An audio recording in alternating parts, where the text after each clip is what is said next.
안녕하십니까. 닥터프라임 치과의 박열 원장입니다.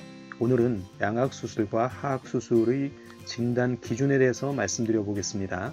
주걱턱이나 안면 비대칭을 고치기 위해서 양악수술을 고민하시는 분들이 많으십니다. 턱수술에는 양악수술 외에도 하악수술이 있다는 것들을 많은 분들이 알고 계신데요. 이 둘 사이의 차이는 무엇이며 어떤 때에 하악수술을 하고 또 어떤 때에는 양악수술을 하는지 알아보겠습니다. 이전 영상에서 말씀드렸듯이 하악수술은 하악만 하는 것이고 양악수술은 하악수술과 동시에 상악도 수술하는 것입니다. 하악수술이나 양악수술은 주걱턱이나 안면 비대칭이 심한 분들에서 시행하는 턱수술인데요. 주걱턱은 옆에서 보았을 때 아래턱이 많이 길고 돌출된 경우를 말하는 것이며 안면 비대칭은 정면에서 보았을 때 좌우 대칭이 맞지 않고 한쪽으로 치우친 경우를 말하는 것입니다. 그 정도가 경미한 경우에는 수술을 고려할 필요가 없지만 어느 정도 이상 되어서 객관적 또는 주관적으로 생활에 지장을 받을 때는 고려해 보게 됩니다. 하악수술도 그렇지만 특히 양악수술은 수술 범위가 넓은 큰 수술이기 때문에 심사숙고해서 결정해야 하지만 잘 시행될 경우에 수술은 아주 만족스러운 결과를 가져다 줍니다. 먼저 주걱턱 환자분들을 보겠습니다. 주걱턱이니까 하악을 뒤로 이동시키는 하악수술은 반드시 필요합니다. 지금 말씀드리려고 하는 것은 상악수술, 위턱수술이 필요하냐 하는 것입니다. 상악수술을 동시에 하면 양악수술이 되는 것입니다.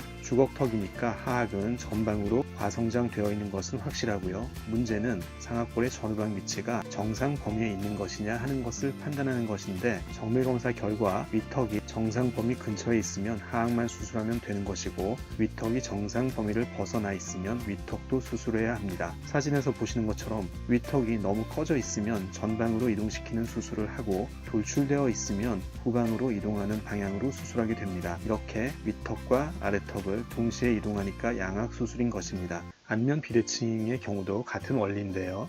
왼쪽에서 사진을 보면 위턱 빨간 잇몸 부분입니다. 비대칭이 없습니다. 좌측과 우측이 평행하죠. 그런데 아래턱은 오른쪽으로 치우쳐 있습니다. 이럴 때에는 하악만 왼쪽으로 수평 이동시키는 하악수술을 하면 되겠고요. 반면에 오른쪽 사진을 보시면 위턱이 한쪽으로 기울어져 있습니다. 오른쪽이 내려와 있죠. 그리고 아래턱도 같은 쪽으로 치우쳐 있는데요. 이렇게 되면 위턱의 기울기를 바로 잡고 수평하게 맞춘 다음 아래턱도 맞춰진 위턱에 맞춰서 이동시키는 양악수술을 하게 됩니다. 어떤가요? 좀 이해가 되시나요? 이와 같은 기준으로 하악수술과 양악수술을 결정하게 됩니다. 하악수술을 하건 양악수술을 하건 주걱턱이나 비대칭은 사진처럼 전후 개선이 이루어집니다. 비율상으로는 하악수술보다 양악수술이 필요한 경우가 더 많습니다. 그리고 양악수술을 해야 얼굴 모양이 조금 더 좋아지는 것이 사실입니다만 그럼에도 불구하고 하악수술을 환자뿐만 아니라 의사들도 우선적으로 고려하는 이유에는 다음과 같은 것들이 있겠습니다. 첫 번째, 수술이 양악보다 간단합니다. 왜냐하면 하악수술은 하악만 수술하면 되는 것이고요. 양악수술은 하악수술과 동시에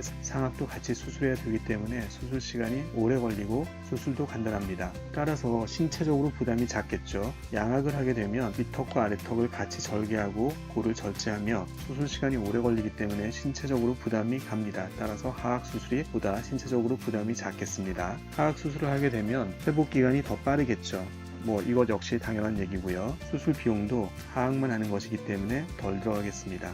그런데 말씀드렸듯이 하악을 우선 고려하지만 양악을 해야 하거나 양악을 하는 것이 더 좋은 결과를 낼 수 있는 경우가 더 많은 것이 현실입니다. 하악이나 양악 수술은 조화스럽지 못하고 균형이 깨진 위아래 턱 관계를 회복시키는 수술이기 때문에 정상 위치에서 벗어났다면 위턱과 아래턱 모두를 위치 개선해야 합니다. 아래턱 위치가 잘못되었으면 위턱도 따라서 위치가 변하게 되고요. 그 반대도 마찬가지입니다. 그래서 많은 경우에서 양악 수술이 필요하게 되는데 간혹은 하악만 해도 괜찮은 경우가 있겠습니다. 그러면 어떤 경우에 양악 수술을 고려하는지 하나씩 보겠습니다. 주걱턱이나 안면 비대칭 모두 아래턱의 위치 이상은 확실합니다. 그러니까 아래턱을 수술해야 하는 것은 기본이고 관건은 위턱 수술을 더해서 양악 수술이 되느냐 마느냐 하는 것입니다.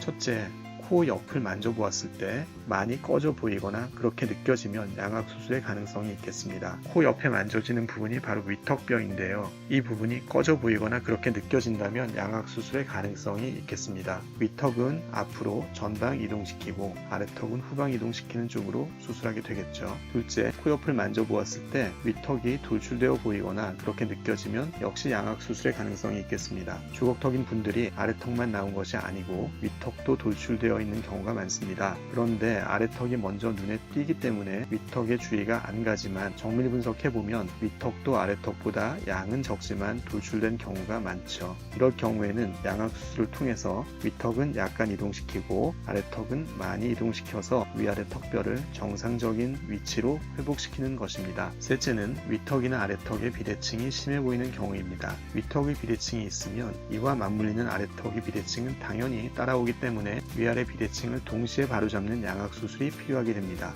주걱턱처럼 전후방 이동이 아니라 수직적으로 좌우 대칭을 맞추는 방향으로 수술하게 되는 것이죠. 간혹은 윗턱은 대칭인데 아래턱만 좌우 한쪽으로 수평으로 치우친 비대칭이 있는데 이런 경우에는 비대칭이라고 하더라도 하악만 수술할 수도 있겠습니다. 마지막으로 얼굴이 긴 경우가 있겠는데요. 얼굴이 길다는 것만으로 양악 수술을 할 필요는 없겠으나 여기서 말씀드리는 것은 주걱턱이나 비대칭을 동반하면서 긴 얼굴을 가진 분들에 대한 얘기입니다. 주걱턱이나 안면 비대칭을 가진 분들 중에는 얼굴이 길어지는 경우가 많습니다. 이런 분들에서 양악 수술을 하게 되면 주걱턱과 비대칭이 고쳐지면서 긴 얼굴도 동시에 많이 개선된다는 그런 뜻이 되겠습니다. 정리해 보겠습니다. 중간 정도나 심한 주걱턱이나 안면 비대칭을 개선하고자 할 때는 하악 수술이나 양악 수술을 고려하게 된다는 점 말씀드렸고요. 현실적으로는 하악보다는 양악이 필요한 경우가 훨씬 더 많다는 내용도 말씀을 드렸습니다. 하지만 양악 수술 또는 하악 수술 판단이 애매한 경우에 하악 수술을 우선적으로 고려하는 이유에 대해서도 말씀을 드렸습니다. 이상으로 닥터프라임 치과 박열 원장이었고요. 제가 드린 말씀이 도움이 되셨다면 좋아요와 구독 버튼 부탁드리겠습니다. 그리고 궁금하신 내용이 있으시면 댓글로 남겨주시고 지금 구독해 주시고 계신 분들 대단히 감사드리고요. 저는 앞으로도 관련 내용을 꾸준히 올리겠습니다. 다음 시간에 다시 찾아뵙겠습니다.